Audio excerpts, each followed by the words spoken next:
All right, let's talk about this Blue Jays victory by walking over to the other side of the expansive Studio 9. This studio where we bring you SportsCenter with Jay Onrait every single day and talk to this guy, Bryan Hayes. Bryan, how was your summer, my friend? I had a spectacular summer, Jay.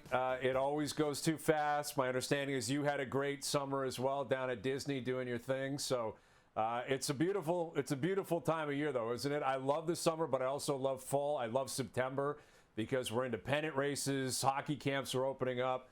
The NFL starts in a couple of days. You can't beat it. It is, in my opinion, the best time of the sports calendar. Absolutely love it. Love having you here, buddy. Everybody's talking about the Blue Jays. Let's focus specifically on George Springer and Bo Bichette. They hit 3 of the 4 home runs on Tuesday. You know, George Springer's not a spring chicken anymore, as you know. Bo Bichette had a disastrous 2024. Are you at all surprised at just the level of execution from these two players? They are carrying this Jays offense right now. I am shocked that George Springer is doing what he's doing. I am shocked. I would not have been shocked if you had told me prior to the season that by the end of the year, Springer wasn't even an everyday player anymore, right? If we were having conversations about being designated for assignment, that's what I was preparing for prior to the season because of the way George had played the previous 2 years. It wasn't just last year, it was the year before as well. George Springer has been absolutely phenomenal all season long. In terms of OPS in the American League, only Aaron Judge has a higher OPS in the American League. That is a staggering statistic. That means all he does is hit for power. He gets on base all the time. Full credit to him. It's an incredible story. I'm not shocked Bichette is doing what I always thought he was capable of doing and what we have seen him do in the past. But like you said, Jay, last year was a real mess for him. Injury riddled. When he was healthy, he did not perform. And he was a big part of the issues last year in terms of their offense being so stagnant. So the two of them have paired up here, and they're giving me like Donaldson, Batista flashbacks, right? We keep comparing this team to the 2015 team and the 2016 team, especially with what the Jays did at the trade deadline. And, you know, the idea that maybe they could go back to the ALCS, or if you're a Blue Jay fan, maybe you got visions of them going all the way to the World Series. And you'll recall in 15, and Jays fans will recall that it was Donaldson into Bautista, then into Edwin Encarnacion. And where I'm going with this is it opens the door for Vladdy Guerrero Jr. to snap out of this stupor that he's been in ever since he returned from that injury and join this two-pack.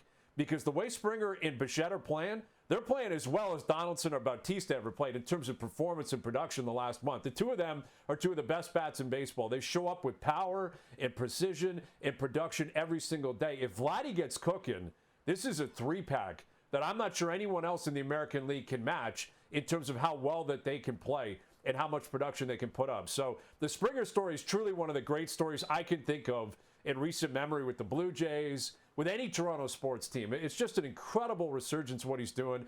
Bichette in a contract year is proving to the Jays or the 29 other teams he's the real deal. He should get paid. He will get paid.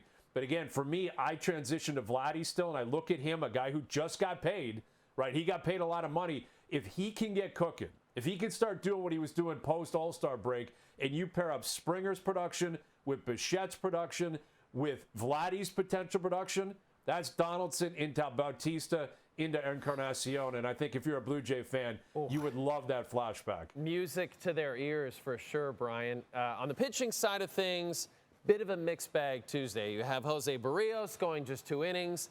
Then you have the back end of that bullpen, which, as we know, have had some ups and downs lately, suddenly come through for this team in the end. So how confident are you, Bryan, from what you've watched this season in this team, in this bullpen, this group, being good enough to win games in late September and in October? Does not give you a lot of confidence. It just can't with the way that they've pitched over the last month, Jay. I mean, I have to be blunt, right? It's the one Achilles heel of this team the last month because they're getting offensive production. Their starters have been great, Barrios notwithstanding.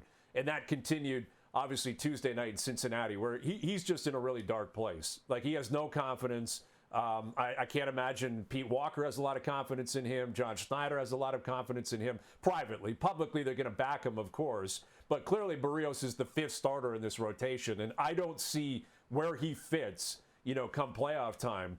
But in terms of the bullpen, that's been the story of this team for the better part of a month, and it's going to be a roller coaster ride. Buckle up. Like, it's going to be a roller coaster ride. They're going to the playoffs.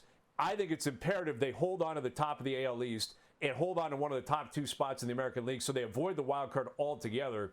But I think what you saw tonight is likely what John Schneider is going to have to go with. It's going to be Varland into Dominguez into Hoffman. And what did we see? Varland looked great. Hoffman looked pretty good. Bit shaky at times, but pretty good. And Dominguez gives up a home run. Right? And that's probably what you're going to see. You're going to see these power arms, these right-handed power arms come in, and they are going to emphasize throw heat and throw strikes. And if they get you, they get you. And the fact of the matter is, for the last month, they've got them a lot. But they have less than a month now, John Schneider, Pete Walker, and the bullpen staff, to find 3 or 4 arms they can trust. And I think Hoffman's definitely going to be one of them. How much you can trust him, we'll find out. I think they want to believe in Dominguez, want to believe in Varland. I would think, Yariel Rodriguez, if he's at his height, is probably another guy that fits that mold. A guy that can throw heat if he throws strikes. I don't know what they do with a lefty now that Little's an absolute gas can every time he's on the mound.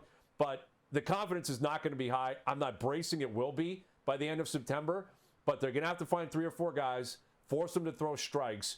And if it gets ugly for whatever reason, they're going to need heroics, which gets back to Springer, Bichette, and eventually Guerrero. If your bullpen's going to blow some leads in October, it's imperative you get clutch hitting late in games. So roller coaster, buckle up. It's been that way for the better part of a month. I think it can and will get better by the end of the year, but they're not going to be like the class of bullpens in the American League, the National League, and the playoffs, period. So it's going to be a crazy ride if you're a Blue Jay fan the rest of the way. Now, I know what you're saying yourselves at home. You're saying Bryan Hayes looks so good with his new haircut. Can't we get more Bryan Hayes? Wait, we've got to let Bryan take a break.